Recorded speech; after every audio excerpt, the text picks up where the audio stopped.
Mga kwento ni Felmo.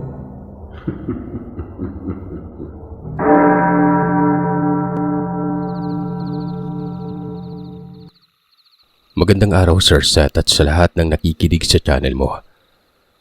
Ang kwentong ibabahagi ko sa inyo ay karanasan ng tiyuhin ko na tawagin natin sa pangalang Felix.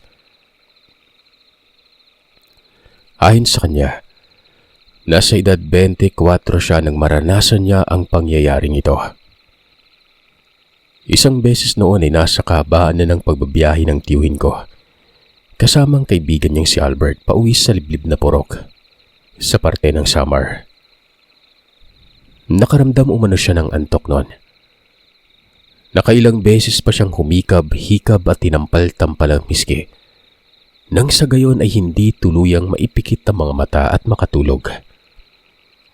Pasado 12:00 na ng hating gabi ng mga oras na yon at nasa kahabaan pa naman sila ng liblib na daan at walang kabayan. Kaya't kinailangang bilisan niya ang pagmamaneho para makarating na sila sa panghuling baryo. Kasunod noon ay ang purok na nila kung saan naninirahan ang kanyang pamilya. Nang tingnan niya ang kaibigan ay tulog na tulog ito. May kasama pang paghilik na akala mo'y nasa bahay lang. Napapailing na natatawa na lamang si Tito Felix at muling itinuon ang pansin sa daan. Nang sa maya-maya pa, bigla na lamang siyang napasinghap at agad na tinapakan ng preno.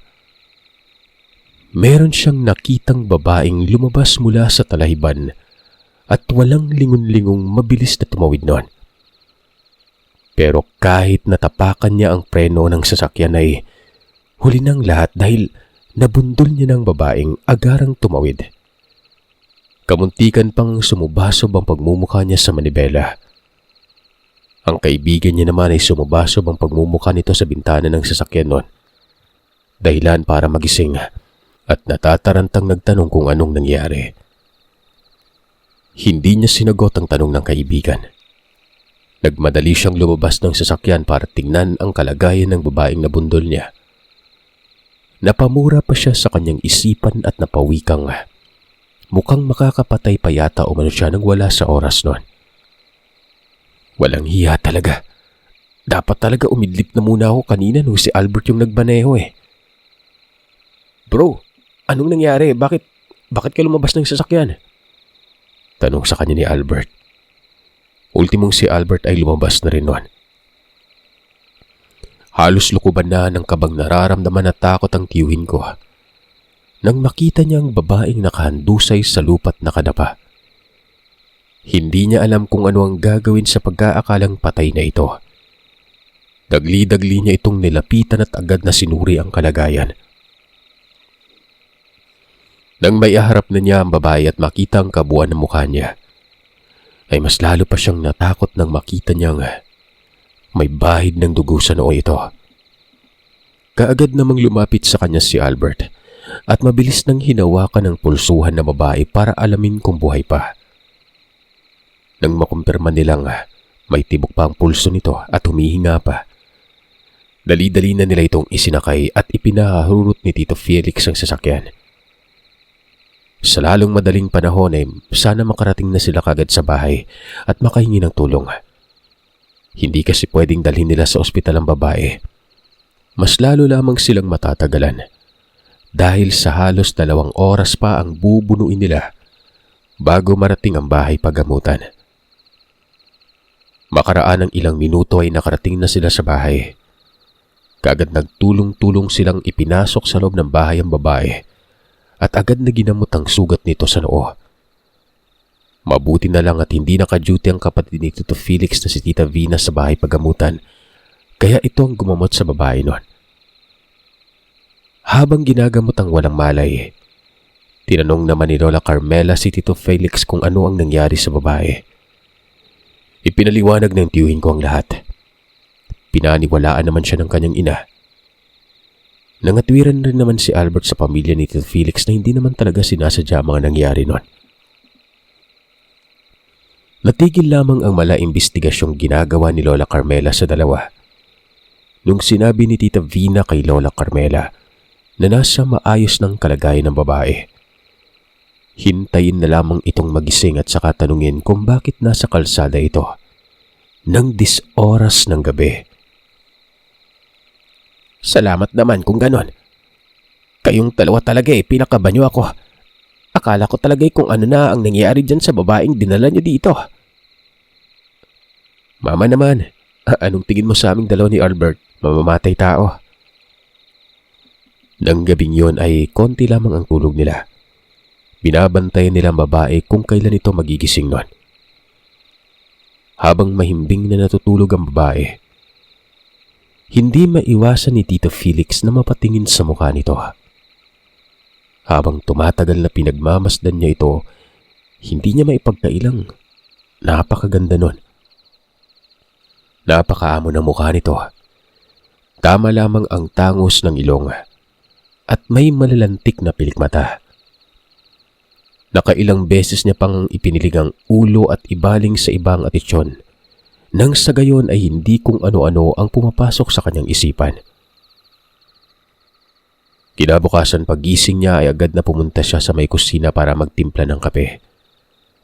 Pero saktong pagpasok niya, natigilan siya nang makita niya ang babaeng ito nakausap ng kapatid niyang si Tita Vina at ng kanyang ina. Magiliw itong nakikipag-usap na parabang matagal nang magkakilala ang tatlo. Noong mapagtanto niyang ito ang babaeng nabundol niya kagabi, bigla siyang nahiya nun. Kung kaya naman kaagad na bumalik siya sa silid nilang magkaibigan at nagsuot ng pang-itaas na damit. Pagkatapos ay inayos ang sarili bago lumabas ulit ng kwarto at pumunta sa may kusina. Nang makita naman siya ng tatlo ay dali-dali ng binati ni Lola at ipinagtimplan ng kapito. Napansin niya namang hindi makatingin ang dalaga sa kanya ng diretsyo. Kaya't siyang unang bumati dito at kinamusta ang kalagayan. Nahihiyang sinabi ng dalaga sa kanyang maayos na siya. Pero medyo sumasakit para ang ulo nito at braso. Humingi siya ng tawad dito at sinabihang pumunta sila mamaya sa ospital para matingnan ng dalaga kung may bali ba ito sa katawan. Patingnan na rin nilang sugat nito sa ulo para mabigyan ng gamot noon. Mabilis umanong tumanggi sa suhestyon niya ang dalaga. Sinabing hindi na kailangan gawa ng ang totoo niya na hindi naman daw natamaan ng sasakyan yung babae. Kumbaga, bago pa man umabot sa dalagang harapan ng sasakyan ay natumba na ito at tumama sa bato ang ulo kaya't dumugo yun. Sigurado ka bang hindi ka natamaan ng sasakyan ko? Nakangiting tumango ang dalaga at sinabing hindi. Bago kasi mawalan ng malay, natatandaan pa ng dalaga mga nangyari nun. Mabuti naman kung ganun. Alam mo bang sobrang natakot ako kagabi nung makita kong duguan ka. Halos paliparin ka ng sasakyan, makarating lang kaagad kami dito sa bahay at makahingi ng tulong. Kagad nag-iwas ang dalaga at iniba ng usapan. Maraming mga bagay ang itinanong ni Lola Carmela sa dalaga. Pero ang tanging natatandaan lamang umano nito, pangalan. Maliban doon ay wala na. Katleya, sigurado ka bang wala ka talagang natatandaan maliban sa pangalan mo? Ni ang pangalan ng mga magulang mo ay hindi mo natatandaan? Tanong ni Lola Carmela noon. Para bang hindi siya kumbinsido sa mga sinasabi ng dalagang ito. Malungkot na tumango si Katleya at sinabing wala daw talaga siyang natatandaan.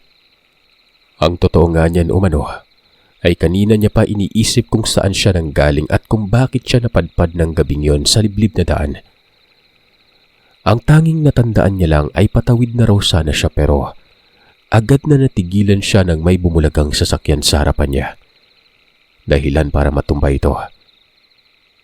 Magtatanong pa sana si Lola Carmela sa dalaga pero agad na pinigilan siya ni Tita Divina at ipinaintinding may mga kaso nga raw na ganon. Marahil ay sa sobrang lakas ng pagbagsak ni Katleya. Nabagok ang ulo nito sa bato. Kaya't may mga bagay itong hindi maalala. Maliban lamang sa huling nangyari bago mawala ng malay. Pwede bang Leia na lang yung itawag namin sa'yo? Baling ni Tita Divina sa dalagat, sinabihan niya itong pwede naman itong manatili sa bahay nila hanggang sa bumalik na ang alaala nito. May kasalanan din naman umano si Tito Felix noon kung bakit panandali ang nawalan ng alaala ang dalaga. Sumang-ayon naman si Lola Carmela at ang iba pang mga kapatid ni Tito. Sa pagdaan ng mga araw ay naging maayos naman ang paninirahan ng dalaga sa bahay ng tiyuhin ko. Lahat ng mga kailangan nito ay sinisigurado ni Tito Felix na naibibigay niya. Makaraan ng ilang araw, may mga sunod-sunod na umanong mga kababalagang nangyayari noon. Isa-isang nagkakawalaan ng mga lagang hayop ng mga taong naninirahan doon sa lugar nila at walang nakakaalam sa kung sino ang nambibiktima. Isang umaga, paglabas ni Tito Felix ng bahay ay nakita niyang nagmamadaling lumapit sa kanyang ina ang matandang kapitbahay nila. Maluhaluhang nagkwento ritong nakaraang gabi pa nawawala ang alaga nitong baboy na buntis at magpasa hanggang ngayon ay hindi pa nakikita. Malaki ang panghihinayang ng matanda dahil nakalaan umano ang baboy na yon para sa binyag ng apo nito oras na maipanganak na mga biik na yon. Narinig ng tiyuhin kong sinabi ng kanyang ina sa kapitbahay nilang matanda na baka naman nasa kakahuyan lamang ang alaga nitong baboy. Naglalagalag. Baka hindi na isarang mauigi ang kulungan ng baboy ng kung sino man ang nagpapakain ng hapon bago mawala sa kinagabihan. Baka naman tumawid yun sa sapa at naroroon lang sa looban ng kakahuyan ng alaga mo. Bakit hindi mo dun subukang hanapin? Suwestyon ni Lola. Baka nga nasa kakahuyan lang ang alaga. Bakit hindi ko nga ba naisip ang tungkol dyan sa sinabi mo? Maraming salamat, Carmela ha. Aalis na ako. Pupuntahan namin ni Badong ang kakahuyan at magbabakasakaling mahanap doon ang alaga namin. Pagpasok ni Lola ay tinanong niya ito kung ano ang nangyari. Bakit parang ang laki umano ng problema ng kapitbahay nila? Huminga muna ng malalim si Lola Carmela bago nagsalita nun at ikinuwento ngayong tungkol sa alagang baboy. Alam mo namang tanging ang mga alagang baboy lamang ni Dolores ang siyang inaasahan ng pamilya niyang pangrelyebo sa hanap buhay nila. Kaya laking kawalan talaga kung makulangan ng isa mga alaga na yon. Buntis pa naman umano yung nawawala. Wika ng kanyang ina nun. Ano bang nangyari dito sa lugar natin? Parang binabalot ng misteryo at kamalasan . Nakaraan namatay yung alagang kalabaw ni Mang Ben. Hindi masabi-sabi kung sino yung pumatay. Kung gawa ba ng mabangis na hayop o ano? Sabat naman ni Tita. Dagdag pa nitong sabi, kagabi lang ay may naririnig daw siyang kakaiba sa labas ng bahay. Pakiwari niya ay may mga mata ang nakatingin sa kanya at nakarinig siya ng huni ng hayop na hindi niya maintindihan kung anong klase. Pero nakakatakot umano pakinggan ang huning naririnig niya nun. Pinayuhan ni Lola Carmela si Tita Divina na mag-iingat at kung makakarinig man siya ng kakaibang huni, huwag niya na lang pansinin. Ipagsawalang bahala niya na lamang umano yon at mga ligaw na hayop lamang umano mga ito. Maisingit ko lang, Sir Seth. Buntis ang tiyahin ko ng 5 buwan na mga panahong ito. Nasa ibang bansa ang asawa niya kaya't siya lamang mag-isa ang natutulog sa kwarto niya. Kung kaya naman pinayuhan siya ni Tito Vince na kung sakali mang marinig ng tiyahin ko uli ang huni ng hayop na sinasabi nito, ay maiging gisingin sila nang sa ganon ay mapuntahan at maitaboy yon. Baka mamaya, di ba? Nagbapanggap lamang pala yung hayop pero ang totoo, masamang nilalang pala. Gaya naman ng ano? Gaya na lang ng aswang. Baka makalimutan mong buntis si Ate Divina. Kaya tiyak akong maraming mga masamang nilalang yung naririyan lang sa tabi-tabi. Naghihintay ng tamang pagkakataon. Sa bagay, tama kayo mga anak. Sagot ni Lola Carmela at sinabing maski siya rin umano ay may kutob din siyang hindi normal ang dahilan kung bakit nagkandawalaan at nagkamatayan ng mga alagang hayop na mga kapitbahay nila.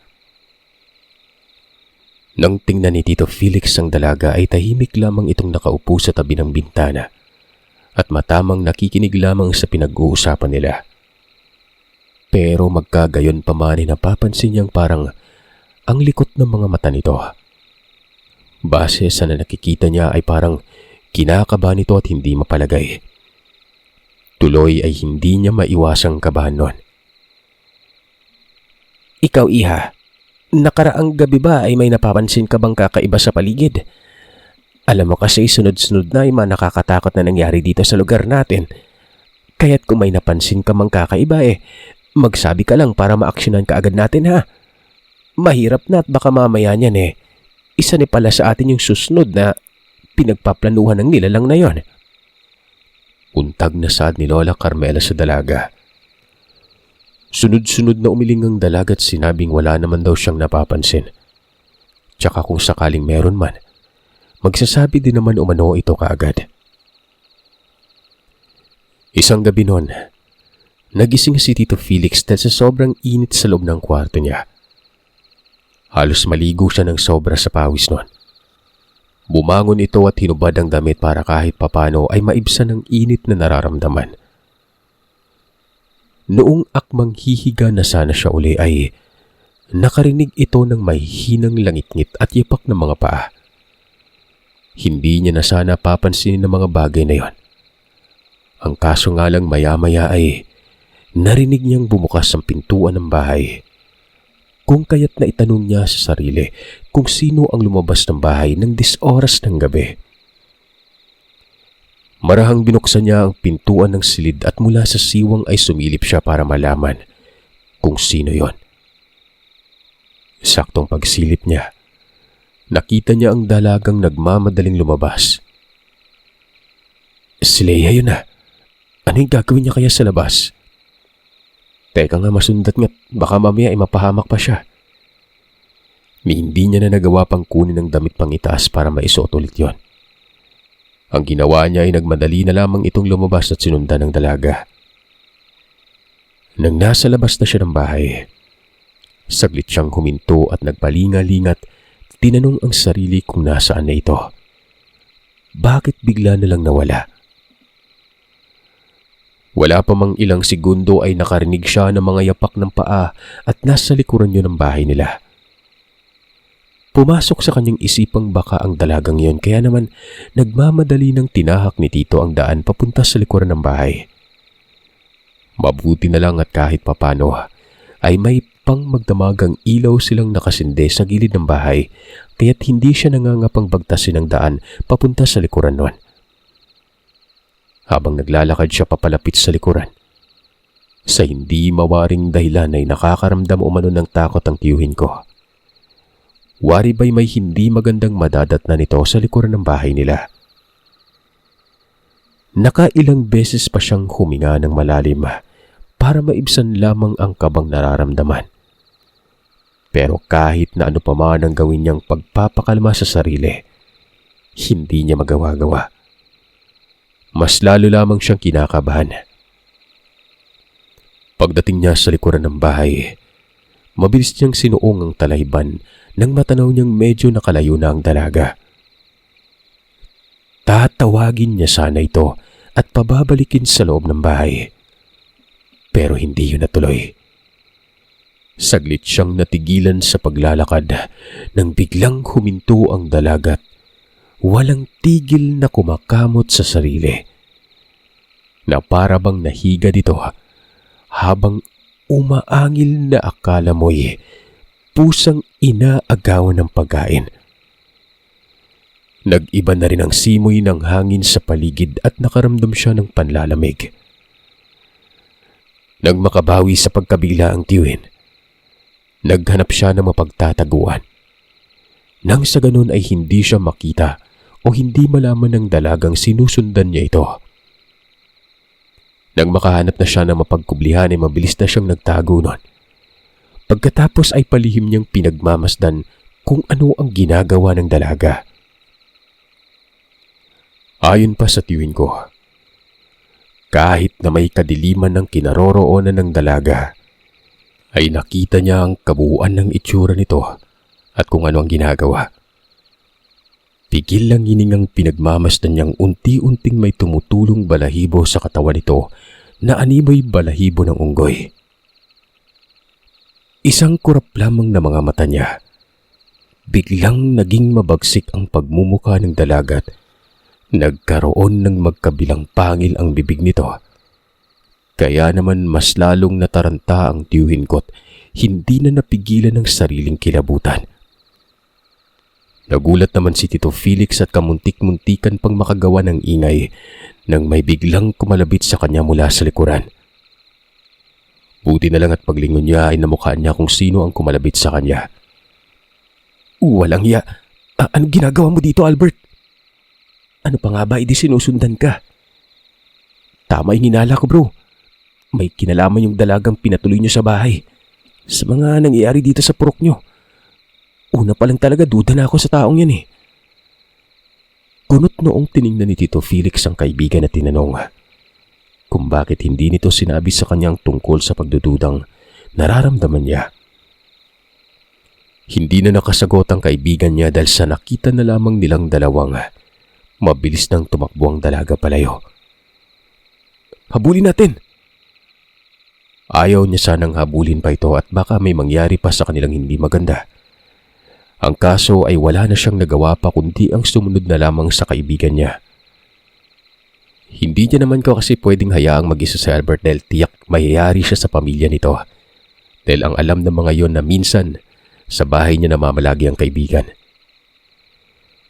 Sa kakasunod niya rito ay hindi niya na namalayang lumabas na pala sila sa kakahuyan. Bumungad sa kanila ang likuran ng bahay ni Aling Anisha. Magsasalita na sana siya pero kaagad na tinakpan ni Albert ang bibig niya. Hinatak siya papasok sa talayban para magtago nun. Sandali, anong ginagawa ng aswang? Bakit niya pinuntahan yung bahay ni Aling Anisha? Malay ko kung anong ginagawa niya dyan. Gusto mo tanungin natin? Pabirong tugon ni Albert noon. Marahang binatukan niya ang kaibigan at sinabihang baliw ito. Nasa hindi magandang kalagayan na nga sila. Dahil oras na malaman ng nilalang na sinusundan nila ito. Tiyak na sila ang pagbabalingan noon. Wala pa naman tayong bitbit na kahit anong armas panlaban dyan. Aba, ikaw lang yung walang dala, Felix. Paano kasi lalabas-labas ka ng bahay, hindi ka nagdadala ng kahit na ano? Sagot ni Albert.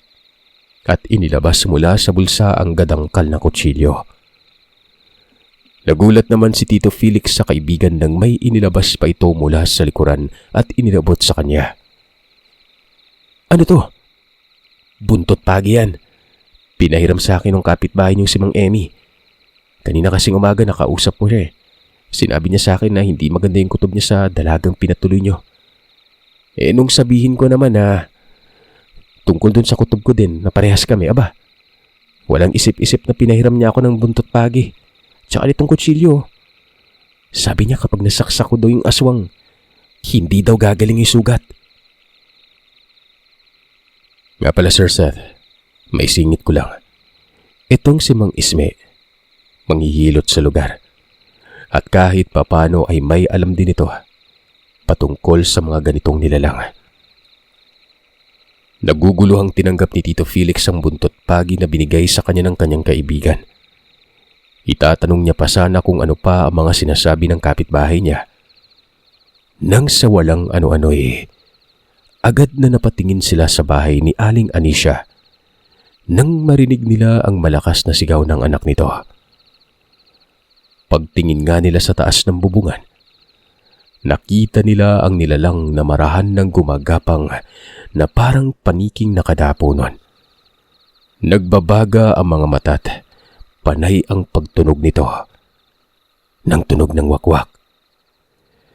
Dahil sa hindi niya alam kung ano ang gagawin, sumunod na lamang siya sa kaibigan niya at walang pagdadalawang isip na lumabas sa pinagkukublihan nila at hinamon itong nilalang na ito. Sigaw ito ng sigaw nang sa ganon ay maagaw nito ang atensyon ng aswang at bumabayon mula sa bubungan.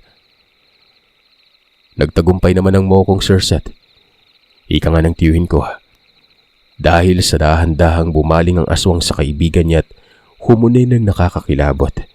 Sabay gumapang pababa nun. Anak ng tokwa, anong gagawin ko? Ipababa na oh.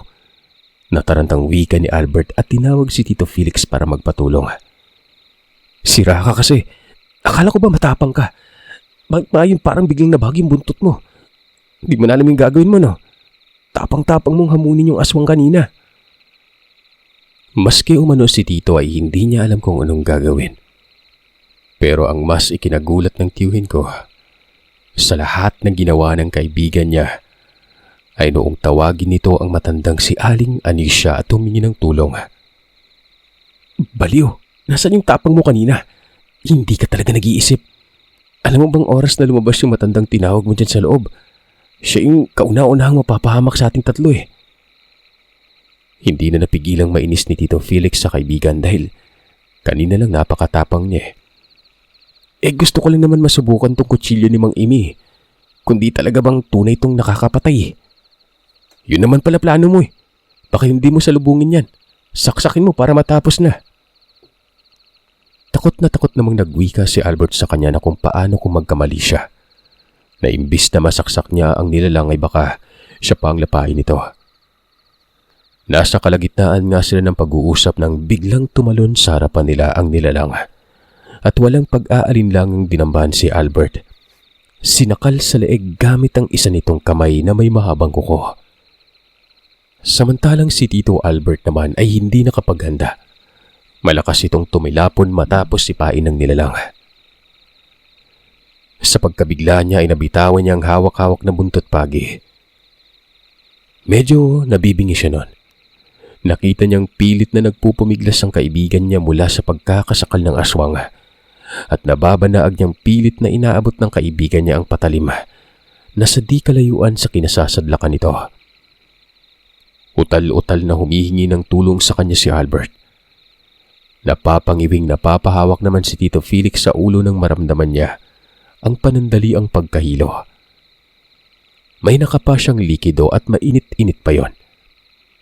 Noong tingnan niya nga ang kamay niya, ay nanlaki ang mga mata niya nang makitang may bahid ng dugo ang palad niya. Sandaling ipinilig niya ang ulo para mawala ang pagkahilong nararamdaman. Tol, ano bang ginagawa mo dyan? Pakiusap po, tulungan mo ako. Kaya naman kahit na masakit ang braso at balakang niya dahil sa malakas na pagtama sa bato, pinilit niyang tumayo, kinuha ang buntot pagi. Paghawak niya at paglapit sa nilalang, kaagad na hinambalos niya ito ng hinambalos. Hindi niya pinigilan ang aswang hanggat hindi nito nabibitawan ng kaibigan mula sa pagkakasakal. Nang hilakbot pa nga siya nang makita niyang may mga hibla na ng buhok ang pumasok sa ilong at tenga ng kaibigan niya. Ipinagsawalang bahala niya yon. Ang mahalaga sa kanya ay nasa isip niya ng mga oras na yon na kumalas ang nilalang mula sa pagkakadagan nito kay Albert. At wala na siyang pakialam kung mapatay niya man ito. Sa ilang beses niyang paghambalos ng buntot pagis sa nilalang ay siya naman ang hinarap nito at agresibong dinambahan. Nakaiwas siya, kaya tanging kalmot lamang ang natamo niya. Pero hindi tumigil ang nilalang doon. Muli ay dinambahan na naman siya at hindi ito natatakot sa hawak-hawak niyang buntot pagi. Ganon kaagresibo ang nilalang ng mga oras na yon. Marahil ay gutom na siguro yon kaya kahit na ikamatay man niya, ang ginagawa ay wala itong pakialam.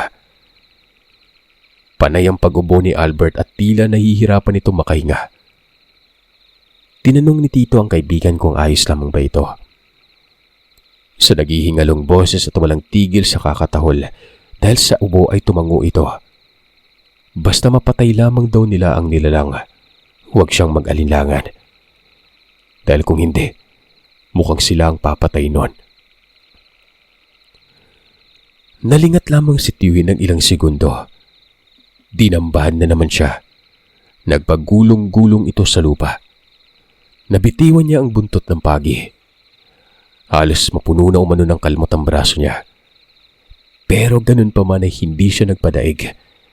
Kahit dihado na siya at nanghihina nun.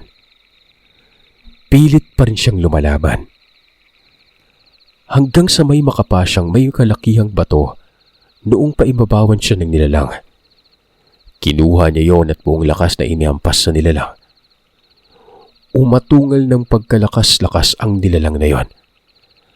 Matapos niya mahampas ng bato, pagbagsak nito sa lupa ay dali-dali na siyang tumayo at hinanap ang buntot pagi. Yung kaibigan niya, nakahandusay na sa lupa. Mukhang wala na yatang malay. Pagkuha niya sa buntot pagi ay nakarinig siya ng boses ng mga kalalakihan.